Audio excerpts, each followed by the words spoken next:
Hi there, my name is George, and I help independent creators launch their products and games. On this podcast, those creators share their journey from an idea to an actual product and everything in between.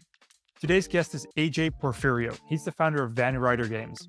AJ raised over $6.5 million from close to 60,000 backers across 23 campaigns. Some of his most notable titles include Final Girl and Hostage Negotiator. AJ has bootstrapped his way to a multi-million dollar gaming business, and now he's going to teach others how they can do the same. His new Power Publishing program teaches creators what it takes to build a successful, profitable gaming company from scratch. And today we're going to unpack some of those lessons. Welcome, AJ. Hey, thanks for having me.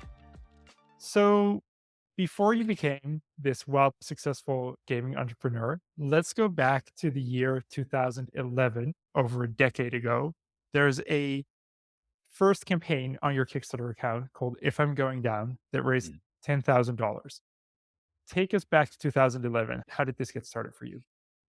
Yeah, that's a time many years ago. And I was, like a lot of people, learning and figuring out my way through life and starting a family. And I had a regular day job and I always loved games. I grew up on games, D&D, Magic, Hero Quest, etc.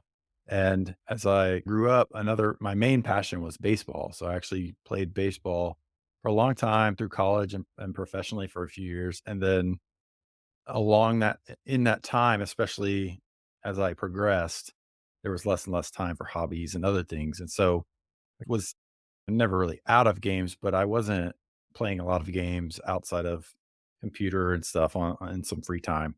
And then as we started having a family and I just got a hankering to play a board game or to find specifically a zombie board game because I love horror, I love zombies. And I just was like, I want to see what's out there. What kind of zombie board games are out there? And I came across Last Night on Earth, which has been around for a while, but at the time, if you looked up, this is pre-Zombicide. That was there's only a few, one of the kind of big zombie games back then. I got it for Christmas and I'm like stoked to play this game. And unfortunately, my wife and some of the rest of my family weren't really that interested playing a board game. And so the thought crossed my mind where I was like, gosh, if this game was one player, single player, I'd just play it myself. I'm an introvert. I have no problem spending time with myself. And it hit me and I was like, maybe I can design my own zombie game. And so that's the genesis. And then a lot of time passed between then and the Kickstarter.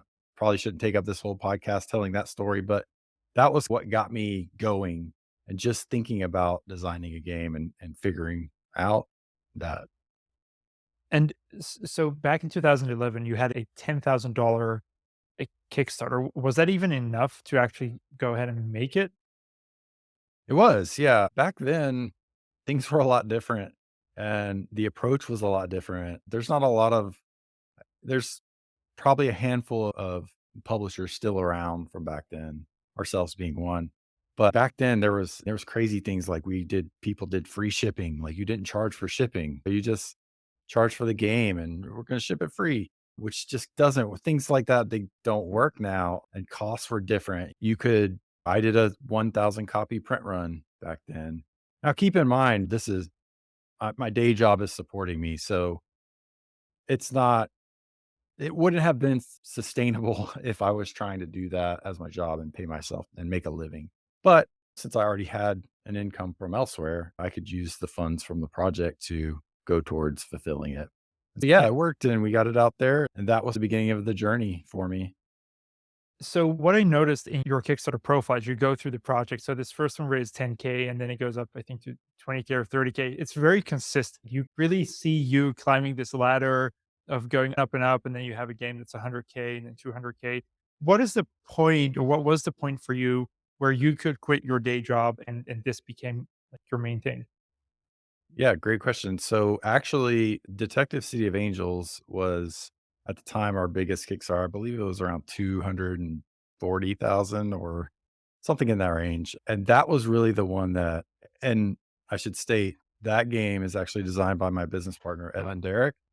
And he had joined a couple of year and a half, 2 years prior to that. And we were both doing it together while we had our day jobs. And that project was really the one that allowed us to make the decision to go full time. We didn't do it right away for a variety of reasons, but about 6 months or so after that was funded successfully, we took the leap and been full time ever since. Amazing. One of the cool things that you guys do is you have these graphic novel adventures. Can you just explain like what this is and how this works? Because I think the first one was actually a big breakthrough for you as well. But what is that for people who don't know what these are? Yeah, so these are our graphic novel adventures are like comic book choose your path type adventure. If you remember the text choose your own adventures when you were a kid, except we're doing it in a comic book. And so it just really opens up a world of possibilities because now we can do things like hide hidden numbers in the graphic or make puzzles where you have to distinguish different symbols and solve the puzzle. And so adding the visual element to the graphic novel adventures just really changed the game. And those are licensed products, so they're originally created in French. There's a company called Macaca Editions and they make those. So we take them, do the English translations, and then make sure all the puzzles work in English and all of that, and then we publish them in the US and elsewhere. How did you get there? Did you just see that in France one time on a trip? So the first book we did that I came across, it was called Captive. It's in our library. It was in the first season one. And at the time, Macaca Editions, who's the original publisher, they had made a deal with Blue Orange Europe to do an English version of that book. So Blue Orange had done that book, like just a sample to see, and they told me it was mostly to try to find localizers. So it worked because I came across it and I got it. I was like, that sounds really cool. And I was just curious about the book. I wasn't at that time trying to do anything with it necessarily. But then when I read it and played it, I loved it. And I was like, oh my gosh, this is amazing. So much so, it's difficult for me now to go back to text-based choose your paths because it's just to me, it's so much more robust and better. And so I was publishing at this time. And so I was like, you know what? This is cool. I want to see if there's more of these. So I found out, in fact, yeah, there's this company in France and they have a lot of these different books, not just this one, but that was the only one in English. And so I was like, huh. Mhm. So I reached out because Blue Orange's logo was on the book and I reached out and was like, "Hey, what's the situation here? Are you guys open to an agreement?" And they were open to talking about it and we got terms figured out and made it happen. And so here we are 20 books later and we're going to have 5 new ones coming up soon. Yeah, because you have season 5 launching in March, right? So that's Yeah, I believe it's March 19th. We will go live with season 5, which will be 5 new adventures. wow. And how does that work when you do licensing? I'm always curious if you feel like this is a good path for folks who are just beginning. Do you think it's smart to start with licensing because you don't have to do all the work from scratch if you're a small team? Or is it really expensive because you have to pay like licensing fees up front? So it can be any and all of the above. I think that I would not recommend someone learning how to make a game or publish a game through licensing unless maybe if they're already familiar with licensing it from other areas, then I could see Mhm. maybe doing that.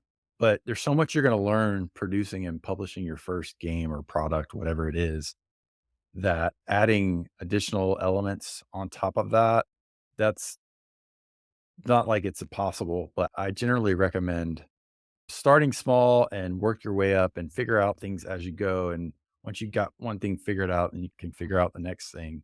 So yeah, that's how I'd answered that. I think that kind of brings us into you have this thing called the Power Publishing program, which is coming up, which is where you teach creators or beginning entrepreneurs how to start their own publishing or their own gaming company. And what really struck me was that in the introduction video to that, you talk a lot about the business side of things and profitability and how to build a profitable business.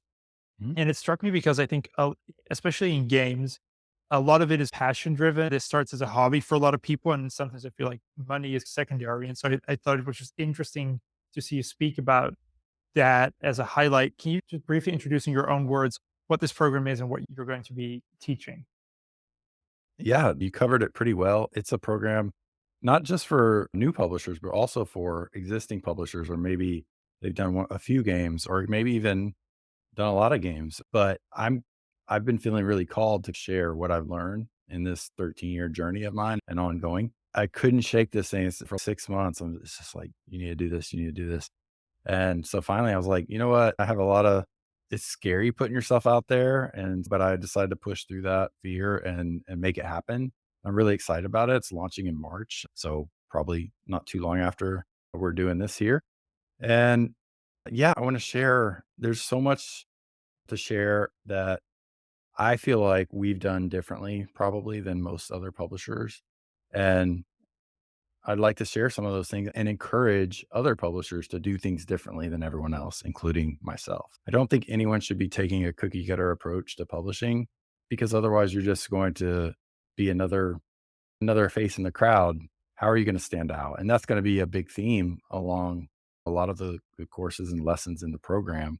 And there is going to be lots of discussion about finance. I think there one of the things I want to dispel is there's a bit of a myth that gets perpetuated in board game publishing, but not even just publishing, throughout the industry, in all facets, retail, content creation, all of these things, that there's just not a lot of money in publishing. Margins are so thin, but Mhm. you don't expect to get rich doing this. All of these thoughts that I think they're limiting beliefs ultimately, Yeah.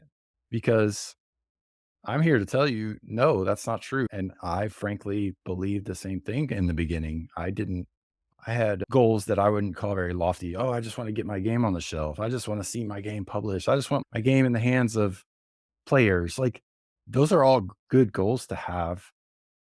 But if you want more, there's more out there. And that's what Yeah. I really want to communicate and honestly try to change a bit of the narrative if possible about that.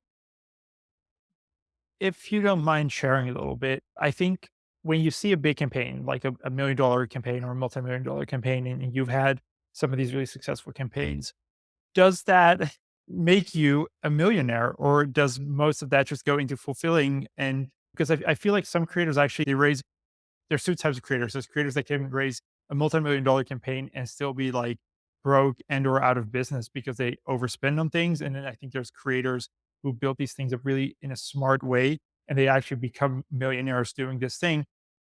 Can you just break down what that looks like for you? You have a big campaign, say $1 million campaign. You, AJ, like how much do you make off of that? Yeah, it's going to be different for everyone. And a big part of that is how you manage your finances and your project. We don't necessarily do it like that, where it's like, hey, I'm AJ's going to get 10% of this campaign. We're now an 8-person company. We have salaries. And so we get our salaries. And then obviously, being an owner, we have an additional stake in terms of the success of the business. But I do feel comfortable saying that more of the money goes towards production, shipping, overhead, rent for offices.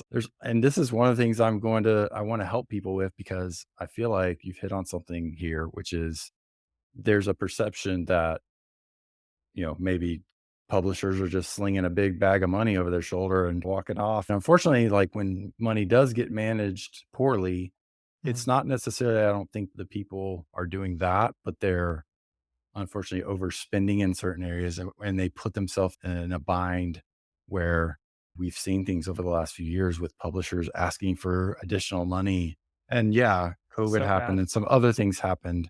And they all, for the most part, were at least able to give a reason, or whether it was valid or not, they give some reasons of why they're asking. And I, I, I'm not going to throw stones necessarily, because, hey, like, that was tough, man. Container prices through the roof. There were Mhm. some things, and whether a publisher was able to weather that or needed to ask for money, just a lot depended on how responsible they were with their funds, their business model. A lot of the companies that got in trouble were ones that their whole business model is just crowdfunding. Yeah. And when you have distribution sales, goes a long way towards solidifying your business and having consistent income coming in, right? You're selling to retail through distribution and to retail stores. You have a constant supply of kind of funds coming in through those Yeah. sales, and then you could do your Kickstarters. But if you're just Kickstarter and things or crowdfunding and things go south, or you have a take a big hit, or you mismanage the Yeah. finances, now all of a sudden, I'm not going to say people have intentionally done this, although it's probably true, where you'll go run a new project to help you get through the last one. That becomes like a dangerous game. And Yeah. we've, I think, seen some examples of that. Yeah. I think we all know some of these examples.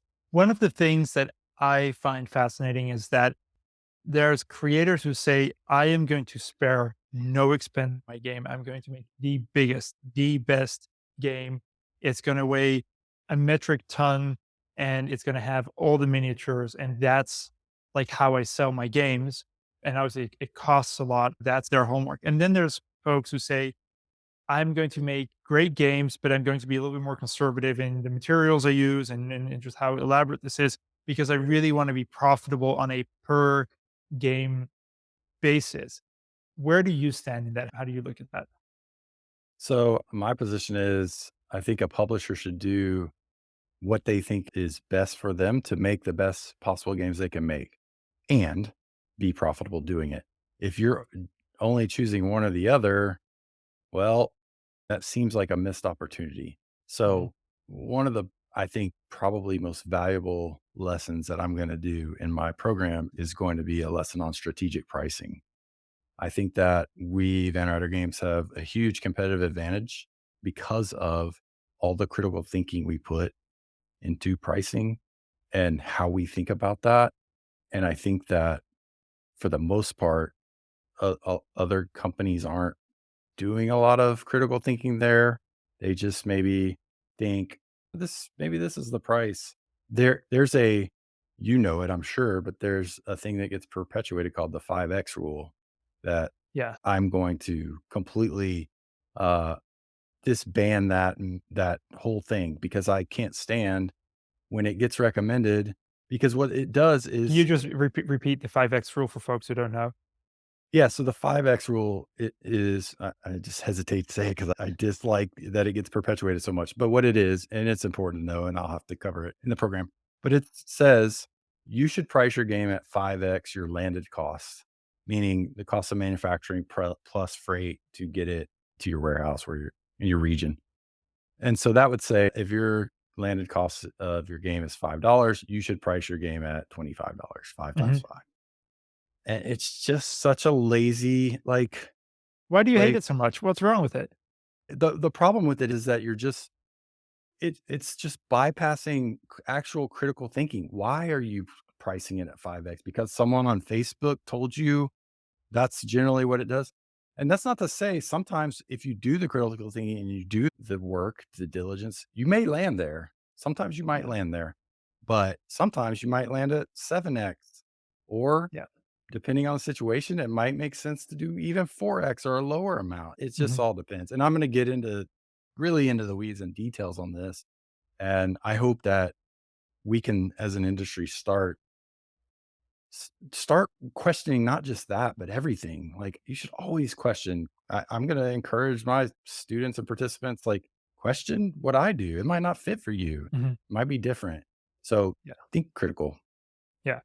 And I think this is just hard always because we also do courses and whatnot, and you got to start somewhere. And especially if you teach things, there's generalizations that happen. I personally, I sometimes talk about the 5X rule because I just see some folks not understanding how expensive things can get.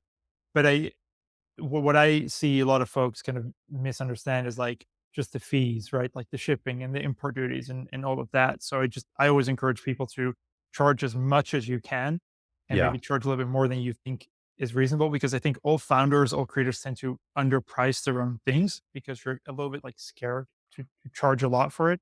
And what we find a lot in the campaigns that we run is if you have a cool product or if you have a cool game, people, if they're either bought in or not, if Mhm. there and price isn't always the differentiating factor. So, do you feel like I guess what I'm trying to say is, do you even feel like price matters that much as a deciding factor, or you feel like if people just love your game, you can pretty much charge whatever you want to charge within sort of reasonable bounds?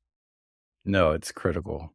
It's critical. So, yeah, oh yeah, it's critical because I understand, especially if you're coming at it from a crowdfunding angle, thinking about it that way. But this is also a little bit of the error that some people make because what happens is, let's say you do what you're saying and you just say, "Oh, it's not that important. I'm going to charge $30." Okay. And I hear you on the 5x, like I get the 5x as a recommendation as a kind of safety Yeah, as a cautionary. minimum. Yeah, Yeah, like you definitely don't want to be stuck with not enough to cover things. And really what it stems to ultimately is that the thought is that at a 5x level, your game can exist and will and can succeed in distribution. Because yeah, what happens is a lot of time once you start thinking about distribution, you're selling to distributors at 40% of retail. They take their cut, then they sell to retailers, and then they're going to make their margin on top of that. So you're getting 40% of what you're getting on sales through Kickstarter. And now there's other costs, right? And not just Kickstarter, but direct sales. So you're gonna have shipping and or whatever other costs that you don't typically have as high of when you're selling through distribution. But the reason why, getting back to your original question, is it can be an issue is because if you aren't thinking about those things and how your economics flow through the entire system, let's say because you could end up making a game that's profitable when you sell it directly, but it loses money or is like break even in distribution, now all you're doing is getting your money back when you sell through those channels. yeah. So basically what you're saying is Kickstarter crowdfunding is just a starting point, but you gotta think through the lifetime of this product and this game, and the pricing is a one-way door. There's no going back from that if you set that up poorly for your even though it may be doing well for your crowdfunding, then distribution comes around the corner later on, and you set Yeah. yourself up for failure. Yeah. It's your business. You can change price, but there's a lot that goes into that. And that's tricky, Yeah. especially if you go, it's easier kind of to go up in price than down in price. So you could be more aggressive on the low end, but if you get it right the first time, you don't have to worry with those things. Where do you feel right now are the biggest opportunities for making big money in games? I feel pretty strongly that the answer to that question is always going to be the same. And that is doing something different that no one else has done. You have to stand out. And that's not just from the perspective of the game design. You can have competitive advantages in how you do your business. You can have competitive advantages in how you market. Do you have amazing market? I mean, we see this all the time. Companies sometimes coming out of nowhere, their marketing is amazing and they have huge successes. So that's probably my best advice is like really ask yourself, why is this special? What about this product or my business or how we do things is different and sets us apart?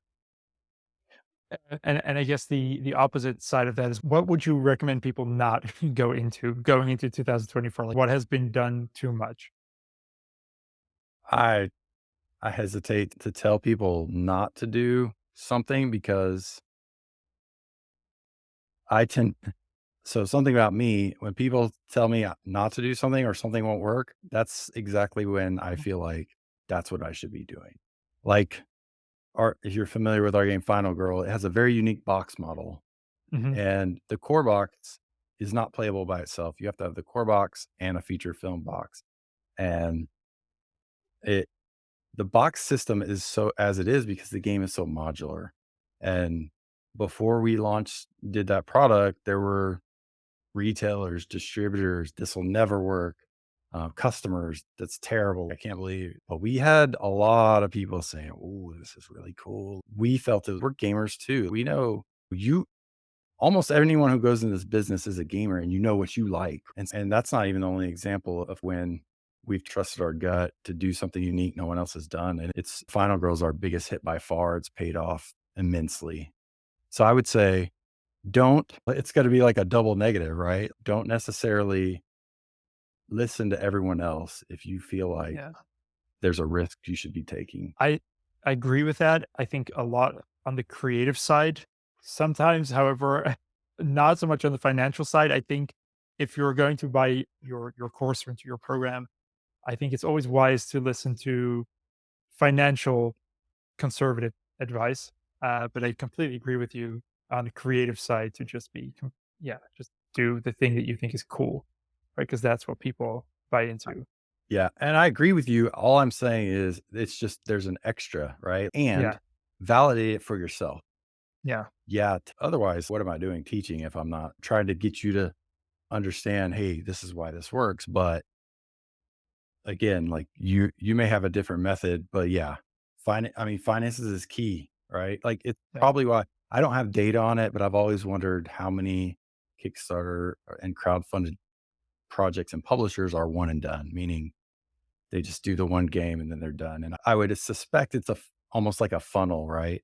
You have 50% drop off after one game, Yeah.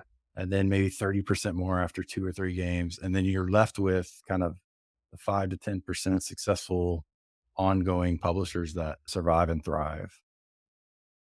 Is that for in your business kind of key to your profitability as well? The fact that you just continue to bring out more projects and you have titles that build on each other.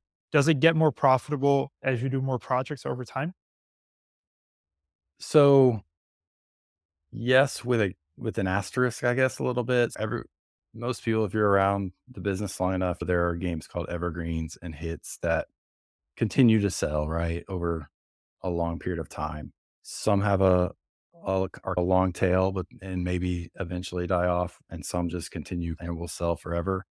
But most games are that you sell one print run and it's done, right? Like you sell the most the first 2 months the game comes out, and then it trickles out over the next 6 to 12 months. And from then on, you may sell a handful.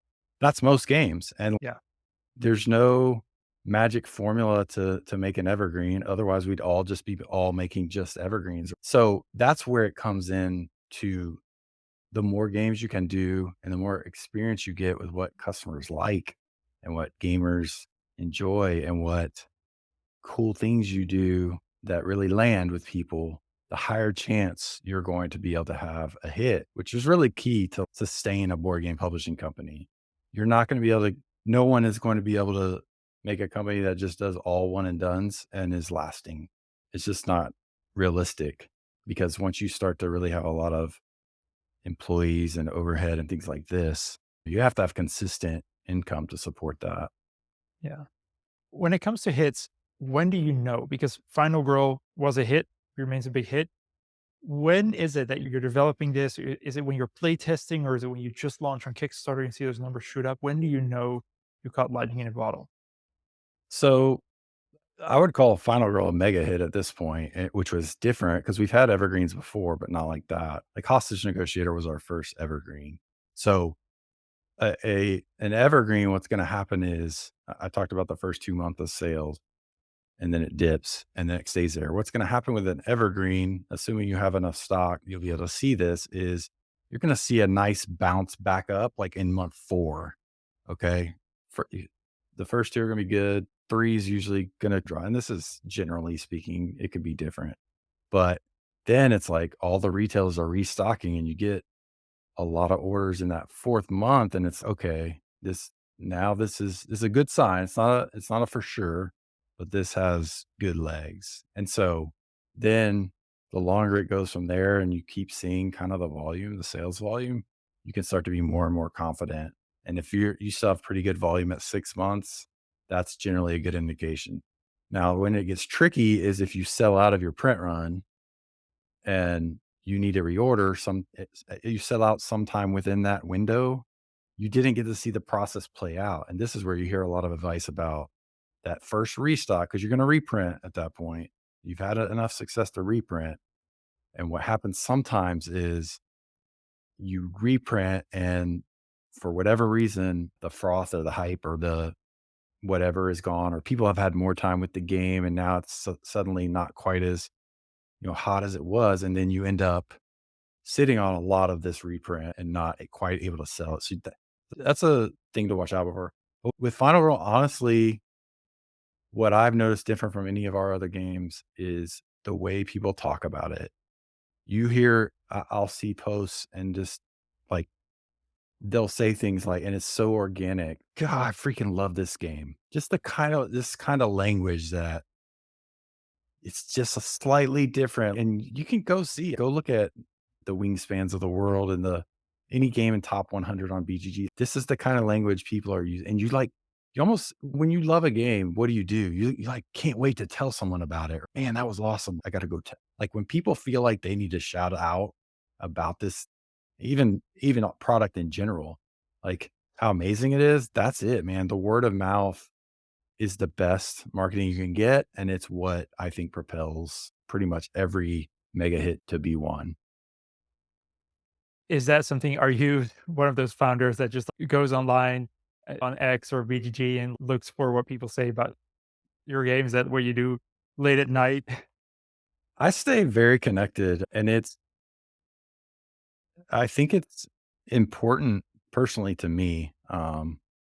Heck, I love games. I love hearing people talk about our games and supporting our community, right? Like I'm there in our Discord every day, interacting with our community. Yeah, keep a pulse on things like, which is when you're running a company, I often think, God, gosh, is this what I should be doing? But I enjoy it. Yeah, I definitely am checking out posts and I'm checking out what people are saying, good, bad, indifferent. And you made something, right? It feels good to get that kind of validation that people are enjoying this thing. Yeah, I definitely stay on top of that. Awesome. AJ, thank you so much for your time. Your power publishing program is almost coming out. So if you're listening to this now, by the time this podcast episode is coming out, your program is just about to launch or has already launched. Where can folks go if they want to join? Yeah, I'll have the website publishboardgames.com and they can go there and there'll be lots of information.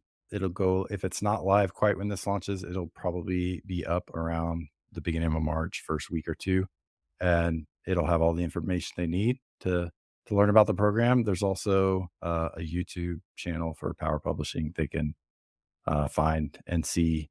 I'll be doing some kind of shorter teaser videos to help people learn a few things and decide if they want to join the program.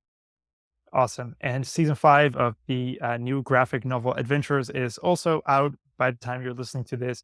All of these will be in the show notes. So go ahead and check that out. And I really hope that if you're listening to this, you feel inspired by AJ to start your own profitable gaming company. AJ, thank you so much for your time.